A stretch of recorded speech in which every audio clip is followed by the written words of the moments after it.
When you think of a wizard, what do you immediately think of? I imagine a large chunk of you think of old man, big bushy beard. He's in a big tower researching, maybe pondering an orb. Well, congratulations, you fit in with basically all of Western magic and fantasy. That's just the vibe you get with wizards.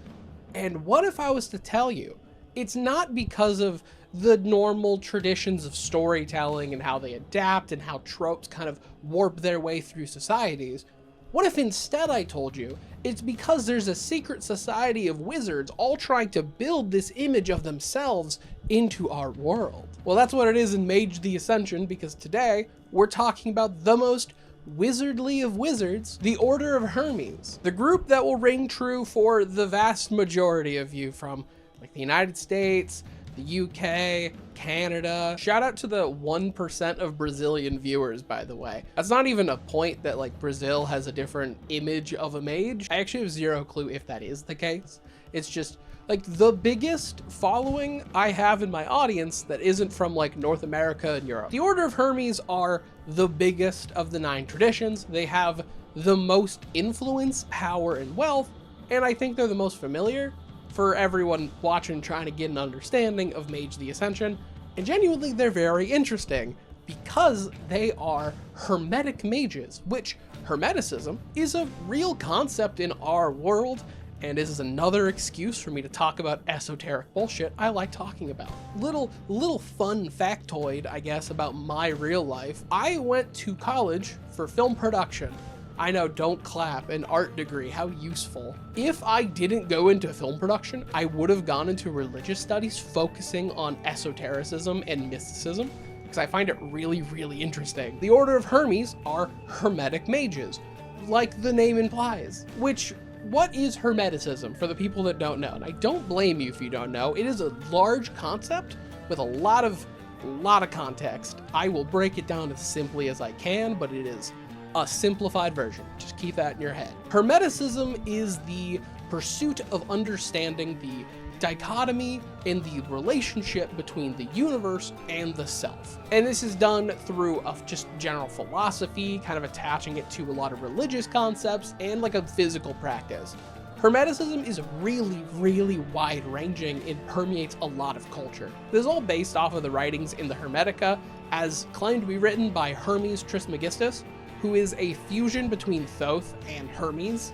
A little unfair to Thoth, my boy. I don't know why Hermes got all the cool front billing, but whatever. Who very explicitly wasn't a real person. This is like a syncretic character that was melded between like the Greeks and the Egyptian religions. But it's through this concept that we get the idea of Western magic and magical practices. As like, this is where we get magical language, like symbols and runes. This is where we get alchemy.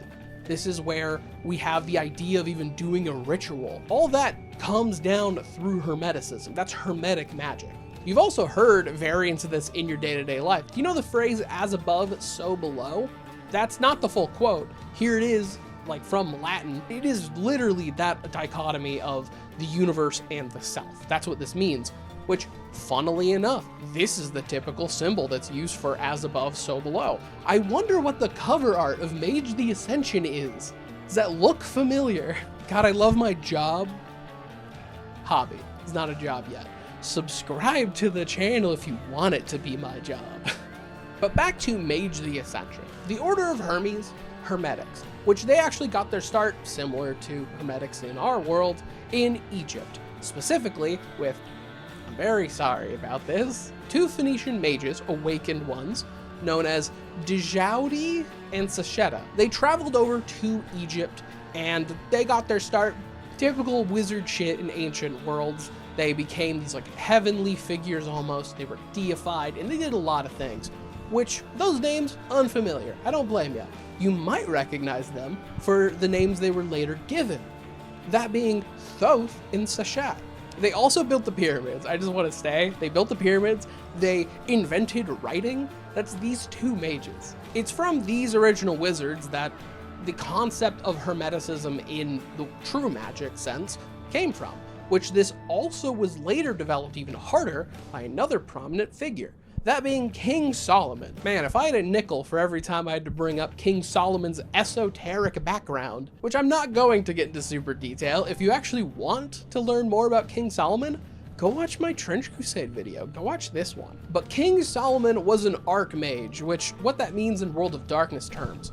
When it comes to performing your magic, performing your stuff, you have your sphere. Now, there are 5 levels you can actually achieve, your 5 dots. Let's focus on forces. Forces being the main sphere of dominance for the Order of Hermes.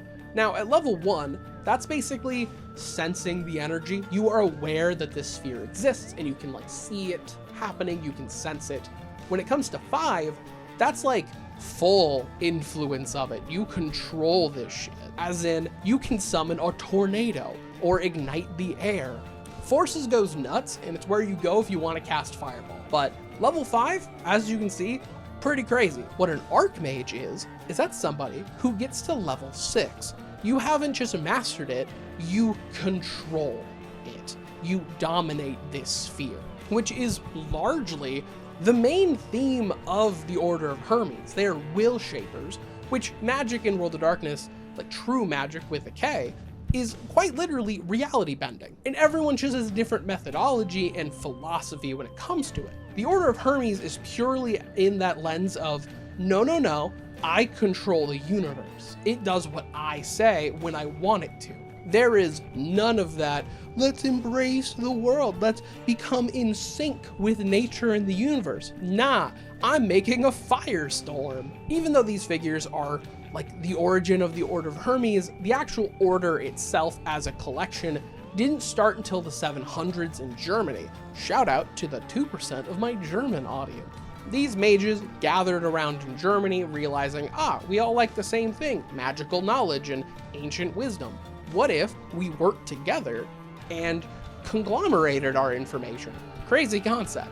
It would grow and grow and grow, and very, very quickly, the Order of Hermes became like the magical group, the chantry to go to, or the magical group to be shat on by, because they got into power very quickly by literally doing the wizard thing of becoming court mages, advisors, just figures present in like governments and corporations, just the equivalent of corporations in like the 800s, 900s, like whatever. But it's not like a medieval lens of what a wizard is.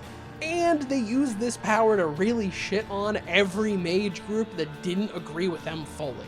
Because that's the central crux of World of Darkness and Mage the Ascension. There is a proper way to ascend and to do magic, so says every single tradition ever. But they really like cracking down on those they called uncivilized magic users. But as time went on, the Order of Hermes started becoming formed out of houses, each house having different views, methodologies, kind of roles in their society, where the 3 very prominent houses at this point in like 1000 CE was Flambeau, Titalis, and Tremere. Tremere quickly actually became incredibly prominent, like the house. They controlled the Order of Hermes, largely because they killed an entire druidic order. Like they just killed them all. Through this and a lot of political scheming and backstabbing, they became the de facto rulers in the de facto house.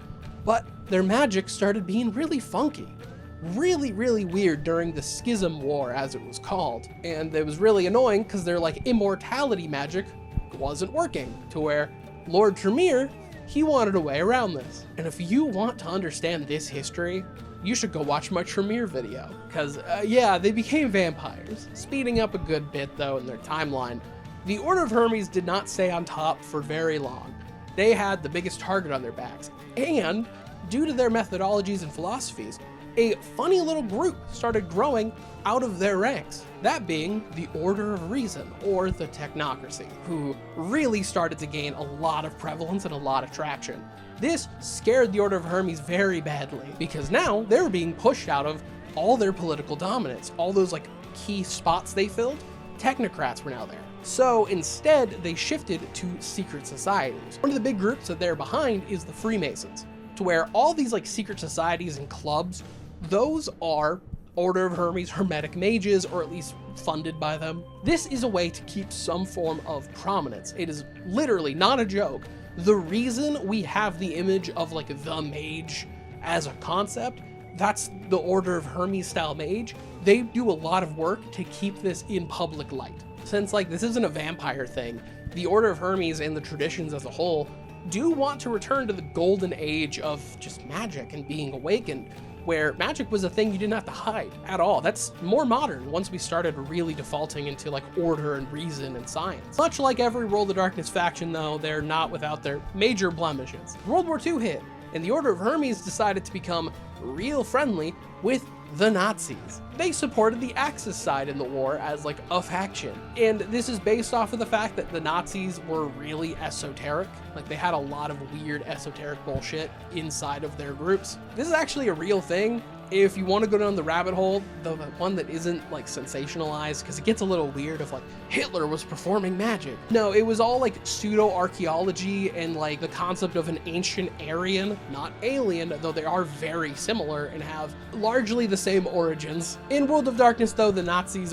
were a lot more like magically focused. They were 100% trying to do some weird, creepy bullshit. The Order of Hermes, in their typical we like secret societies bullshit, was down for it.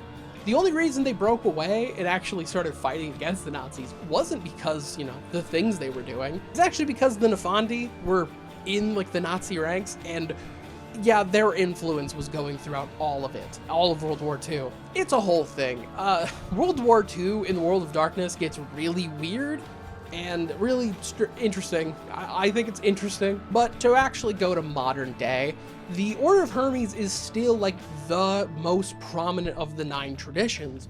Like as such, so many actually important events occur inside of their territory. Like the whole convention of creating the Order of the 9 traditions that happened at one of their chantries. Or another very prominent event that's kind of in a dubious level of canon, Dotastep, which is the destruction of like their biggest chantry, their biggest headquarters. It was destroyed by like a traitor as a herald of the apocalypse. It's an entire thing. I honestly need to make a video on just that for Mage. I think it's really interesting. Part of it because it exists in a dubious level of canon, much like the Avatar Storm with the Week of Nightmares. That's just because the actual books are carried out in a way of you get to decide what has occurred in your game because it's going to affect a lot of different things. Dotastep and the Avatar Storm, both of these, if they occurred in your chronicle, essentially mean all of the elders of the Order of Hermes are gone. I'm talking either dead in Dotastep or locked out of Earth. Since if you're really, really good at magic, you don't exist in the material world anymore. You exist in a higher plane of existence, like out in the Umbra, because you don't get affected by paradox out there. However, with the Avatar Storm making like traveling the Umbra harder, they are locked out. They're just fully gone. As you can maybe imagine, having a group of, with their big focus on ancient wisdom, ancient knowledge, and their elders, all of them just being gone hits their order very hard, as they're really, really deep into hierarchies. So yeah, it's up to you if this has occurred. It's going to change how they present themselves. Though their hierarchy is still there, it's just hurt. The way you can look at this is it's like the Tremere. The Tremere in Vampire the Masquerade have their pyramid and their very strict hierarchies because they stole it from the Order of Hermes. They originally were part of this group, which it is a really interesting method because they operate a little differently from a lot of the other traditions. One of the big things that they do is actually recruit people. They find people with the capability of awakening, hopefully at least, where they will approach you, unlike the other traditions where you have to approach them. You have to want to join, they will pull you in. And largely this is because once you get to a certain rank and are a master in the Order of Hermes, you are required to take an apprentice. You have to pass on your information and your knowledge, which also plays into their funny politics. Because if you get an apprentice and your apprentice is dog shit, people are gonna be like, man, this master must suck. We should treat him worse. Or if they visibly are doing too good, they're immediately like, that can be a threat to me. But how it starts is really fun because like the first 2 levels of initiation, you're actually learning hedge magic, which hedge magic is just not true magic. It's not reality warping. It is you are learning spells like from a spell book. And this is something that everybody can do. Like if we existed in World of Darkness right now, if we tried hard enough, we could learn spells. The thing is, this is kind of a trap because otherwise it is a good thing to learn. You're learning a lot of these principles. But if you as an individual are becoming a hedge mage and you're kind of just satisfied, You're like, oh, dope, I got these spells. What else do I need? Why would I try anymore?